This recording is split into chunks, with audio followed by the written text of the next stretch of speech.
Praise the Lord. ഇന്ന് പലരും പറയാറുണ്ട്, എൻ്റെ ജീവിതത്തിൽ ഒറ്റപ്പെടലാണ്, എൻ്റെ ജീവിതത്തിൽ തിരസ്കരണമാണ്, എന്നെ വഴി നടത്തുവാൻ ആരുമില്ല എന്ന് പറഞ്ഞ് ഇന്ന് പലരും ഇരിക്കുന്നുണ്ട്. ഇന്ന് നിങ്ങളോട് ഒരു സന്ദേശം കൈമാറട്ടെ. എൻ്റെ കർത്താവ് നിങ്ങളെ ഒരു നാളും കൈവിടുകയില്ല, ഒരു നാളും ഉപേക്ഷിക്കുകയില്ല. അവിടെ നിന്ന് ദൈവം നിങ്ങളെ വഴി നടത്തും. നന്മയുടെ പാതയിൽ അവിടെ നിന്ന് ദൈവം നിങ്ങളെ നടത്തും. ജോസഫിനെ കുറിച്ച് നിങ്ങളോടൊരു ചിന്ത പങ്കുവയ്ക്കട്ടെ.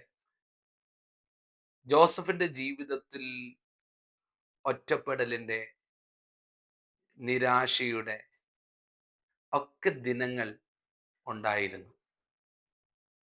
ജോസഫിനെ സ്വന്തം സഹോദരന്മാർ പൊട്ടക്കുഴിയിലേക്ക് തള്ളിയിട്ടു. മിസ്രൈമിയ കച്ചവടക്കാർക്ക് തന്നെ വിറ്റു. തൻ്റെ ജീവിതത്തിൽ താൻ അപവാദം കേട്ടു. ജയിലറയിൽ താൻ അടയ്ക്കപ്പെട്ടു. എന്നാൽ ദൈവം ജോസഫിന് വേണ്ടി ഒരു ദിവസം കുറിച്ചിട്ടിട്ടുണ്ടായിരുന്നു. ദൈവം ജോസഫിനെ ഉയർത്തി.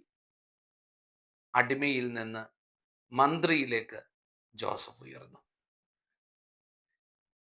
ജയിലറയിൽ നിന്ന് കൊട്ടാരത്തിലേക്ക് ജോസഫ് ഉയർന്നു.